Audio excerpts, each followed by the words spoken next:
Ready start. दिनांक 20/12/2000 रोजी सकाळी 10 वाजण्याच्या सुमारास फिर्यादी कात्रज शिवारात त्याच्या शेतात काम करीत होता व त्याचा मुलगा नामे नाना हा त्याचे शेतातील वाळलेल्या बाभळीचे फाटे मोडत होता. त्यावेळी त्यांच्या शेताशेजारी शेत असलेला आरोपी तेथे आला व फिर्यादीच्या मुलाला उद्देशून, "तू या बाभळीचे फाटे मोडू नको, ही बाभळ सामायिक आहे," असे म्हणाला व शिवीगाळ करू लागला. तेव्हा फिर्यादी तेथे गेला व पांडुरंग यास म्हणाला की, "ही बाभळ त्यांचे स्वतःचे शेतात आहे, तू शिवीगाळी करू नको."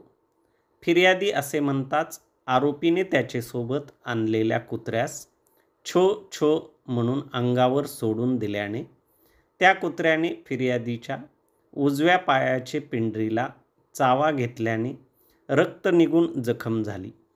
सदर कुत्र्यास त्याच्या मुलाने हाकलल्याने कुत्रे पळून गेले. त्यानंतर आरोपी तेथून निघून गेला. ते कुत्रे आरोपीने पाळलेले आहे. या घटनेमुळे फिर्यादीने पोलीस ठाणे उंबी येथे फिर्याद दिली. परिच्छेद. सदर फिर्यादीवरून पोलीस ठाणे येथील तत्कालीन पोलीस ठाणे अंमलदार यांनी गुन्हा नंबर 3/2000 अन्वये गुन्हा नोंद केला व पुढील तपास police head constable Shri Shaikh यांच्याकडे सोपविला. तपासिक अंमलदार यांनी त्याच दिवशी घटनास्थळी जाऊन 2 पंचासमक्ष घटनास्थळाचा पंचनामा केला.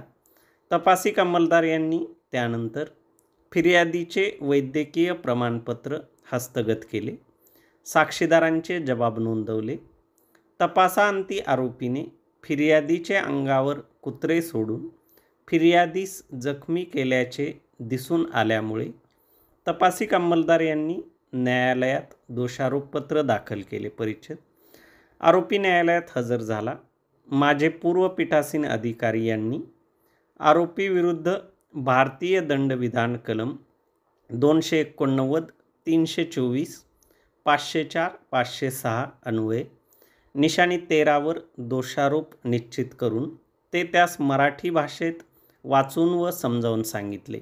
आरोपीने गुन्हा नाकबूल केला. त्यामुळे खटला पुढे चालविण्यात आला. फौजदारी प्रक्रिया संहिता कलम 313 अन्वये आरोपीचे निवेदन नोंदविण्यात आले. आरोपीने त्याच्या निवेदनात अभियोग पक्षाचा संपूर्ण पुरावा नाकारला आहे व त्याचे विरुद्ध खोटी केस केल्याचे कथन केले आहे.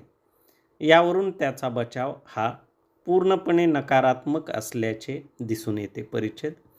अभिलेखावर आलेल्या तोंडी व कागदोपत्री पुराव्यावरून तसेच सहाय्यक सरकारी अभियोक्ता व आरोपीचे विधिज्ञ यांच्या युक्तिवादावरून खालील मुद्दे माझ्यापुढे उपस्थित झाले. मी या मुद्द्यांवरील निष्कर्ष कारणमीमांसेसह पुढील प्रमाणे नोंदवित आहे. परिच्छेद. अभियोग पक्षातर्फे सहाय्यक सरकारी अभियोक्ता यांनी असा युक्तिवाद केला की फिर्यादी, त्याचा मुलगा व तपासिक अंमलदार यांच्या तोंडी पुराव्यावरून आरोपीने त्याच्या ताब्यातील कुत्र्याला चिथावणी देऊन फिर्यादीच्या अंगावर सोडले व ते कुत्रे चावल्यामुळे फिर्यादी जखमी झाला, ही बाब सिद्ध होत आहे. त्यांनी पुढे असा युक्तिवाद केला की आरोपीने फिर्यादीस शिवीगाळ केली तसेच जीवे मारण्याची धमकी दिली, ही बाबसुद्धा संशयापलीकडे जाऊन सिद्ध होते. त्यामुळे आरोपी दोषी आहे असा युक्तिवाद सहाय्यक सरकारी अभियोक्ता यांनी केला. त्याचप्रमाणे फिर्यादी निशाणी 34 वर लेखी युक्तिवाद सादर केला असून आरोपीने त्याच्या कुत्र्याला छो छो असे म्हणून फिर्यादीच्या अंगावर सोडले व त्यामुळे कुत्रे चावून फिर्यादी जखमी झाला, हे सिद्ध होते असे कथन केले आहे. घटनेच्या वेळी फिर्यादी, त्याचा मुलगा व आरोपी हजर होते, हे फिर्यादीने मान्य केले आहे. परंतु प्रत्यक्षात बबन डोके व ज्ञानोबा डोके हे 2 साक्षीदार हजर होते, असे साक्षीदार क्रमांक 2 याने सांगितले आहे. फिर्यादीचे पुढे असे म्हणणे आहे की कलम 291 फौजदारी प्रक्रिया संहितेनुसार वैद्यकीय प्रमाणपत्र हे पुराव्यात वाचता येईल. सबब अभिलेखावरील तोंडी व कागदोपत्री पुराव्यावरून आरोपीने गुन्हा केल्याचे सिद्ध होते, असा युक्तिवाद फिर्यादीतर्फे सादर करण्यात आला आहे. परिच्छेद. आरोपीतर्फे विधिज्ञ यांनी असा युक्तिवाद केला की सर्वप्रथम अभियोग पक्षाने आरोपीकडे कुत्रे होते हे सिद्ध करणे आवश्यक आहे, परंतु ही बाब सिद्ध झालेली नाही. फिर्यादीने घटनेच्या वेळी काहीही प्रतिकार केला नाही असे तो सांगत आहे. त्याने असेही मान्य केले आहे की त्याला सन 2000 पर्यंत कोणतेही कुत्रे चावलेले नाही, त्यामुळे घटनेच्या वेळी त्याने प्रतिकार केला नाही ही बाब पटण्यासारखी नाही. साक्षीदार क्रमांक 2 हा फिर्यादीचा मुलगा आहे, त्यामुळे तो फिर्यादीलाच सहकार्य करण्याची दाट शक्यता आहे. सबब साक्षीदार क्रमांक 2 याचा तोंडी पुरावा विश्वासपात्र ठरत नाही. त्यांनी पुढे असा युक्तिवाद केला की प्रस्तुत प्रकरणातील तपासी अंमलदार यांनी फिर्यादीचे रक्त लागलेले कपडे जप्त केलेले नाहीत.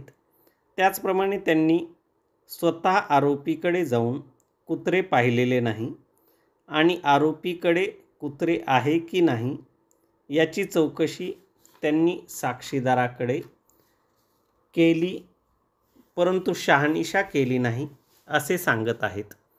त्यामुळे आरोपीकडे कुत्रे होते हीच बाब संशयापलीकडे जाऊन सिद्ध होत नसल्यामुळे आरोपीने कुत्रे फिर्यादीच्या अंगावर सोडले व त्यामुळे फिर्यादी जखमी झाला ही बाब पटण्यासारखी नाही. त्यांनी पुढे असा युक्तिवाद केला की फिर्यादीने त्याच्या सरतपासात आरोपीने त्याला जीवे मारण्याची धमकी दिली याबद्दल काहीही सांगितलेले नाही. त्यांनी पुढे असा युक्तिवाद केला की साक्षीदार क्रमांक 1, 2 व तपासी अंमलदार यांचा तोंडी पुरावा विश्वासपात्र नाही.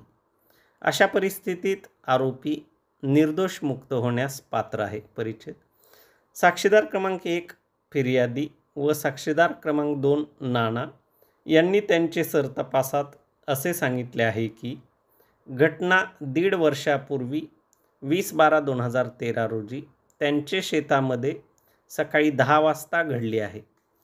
त्या दिवशी फिर्यादी शेतामध्ये दारे धरत होता व त्याचा मुलगा नाना हा शेतातील वाळलेल्या बाबळीचे सरपण मोडीत होता.